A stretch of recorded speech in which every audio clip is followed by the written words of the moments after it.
Hello students, आज की class में हम बात करेंगे कक्षा 12 बायोलॉजी में एक प्रश्न है जो 2 नंबर का आया है 2020 में। और इस बार 2025 के बोर्ड एग्जाम में इसके आने की बहुत ज़्यादा संभावना है। तो आइए समझते हैं इस प्रश्न को। तो प्रश्न है कि टर्नर्स सिंड्रोम क्या है। ठीक है, ये 2 नंबर का पूछा गया है। तो टर्नर सिंड्रोम क्या होता है? तो टर्नर सिंड्रोम उसको कहते हैं कि जब गुणसूत्र क्या हो जाए, मोनोसोमिक हो। गुणसूत्र होते हैं 23 जोड़ी होते हैं और कहा जा रहा है मोनोसोमिक होना। तो मोनोसोमिक का मतलब ये होता है कि जब गुणसूत्र क्या होता है, एक कम हो जाता है। ठीक है, और उसको दर्शाते कैसे हैं हम? टर्नर वाले को x और 0 के साथ में दर्शाते हैं, तो उसको हम कहते हैं मोनोसोमिक। अब ये जो गुणसूत्र कम होता है, कहाँ पर गुणसूत्र कम होता है? टोटल गुणसूत्र जो संख्या में होते हैं वो 46 होते हैं, 46। लेकिन इसमें क्या हो जाएंगे, 45 हो जाएंगे, 45 हो जाएंगे। जोड़े में बात करें तो 22 जोड़ी तो रहेंगे, साथ में एक ये रहेगा, 22 के बाद ये एक 23वीं जोड़ी हो गई, तो एक से दर्शा दिया। ठीक है, लेकिन यहाँ पर एक क्या है, 0 है। तो इस तरह से इसको दर्शाया जाता है 45 को। और ये किसमें होता है? फीमेल में। यानी कुल मिला के एक है कि जब किसी फीमेल की बॉडी में 45 क्रोमोसोम हो, 46 ना हो करके 45 हो।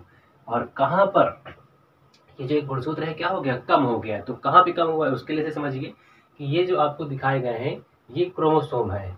एक जोड़ी, 2 जोड़ी, 3 जोड़ी, इस तरह से आप गिनते जाएंगे तो आप आएंगे यहाँ पर लास्ट में 22 जोड़ी और 23 जोड़ी।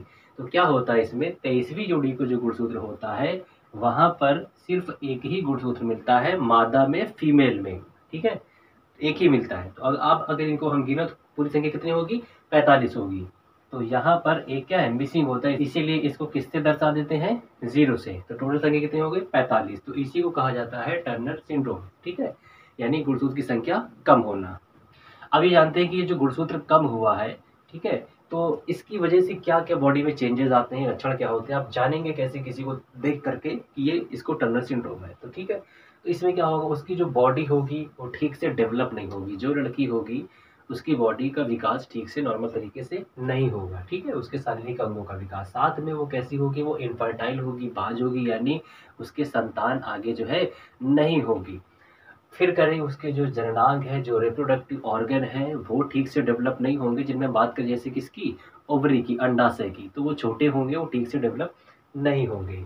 उसकी जो हाइट होगी वो कम होगी। आप इससे आप पहचान सकते हैं कि इसकी हाइट कम हो और ये लक्षण मिल रहा है। इसके साथ में जो उसका ब्रेस्ट है, यानी जो उसका वक्ष स्थल है, वो भी क्या होगा, वो चपटा रहेगा, उनका ठीक से डेवलपमेंट नहीं होगा। आगे बात करें कि बाल्यकाल में, यानी जो बचपन की अवस्था है, 13-14, 10 साल से लेके 14 साल तक की जो एज है, उसमें क्या है कि वो दिखाई तो देगी कि लड़की जैसे ही है। ठीक है, लेकिन जैसे ही किशोरावस्था यानी टीन एज की आएगी, एज यानी 18, ठीक है, 18 की एज में आएगी, तो उसमें क्या होगा, वो इनफर्टाइल रहेगी, नपुंसक रहेगी, इसको हम कहें।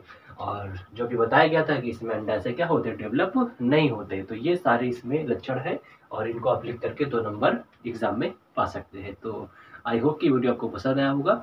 तो मिलते हैं नेक्स्ट वीडियो में।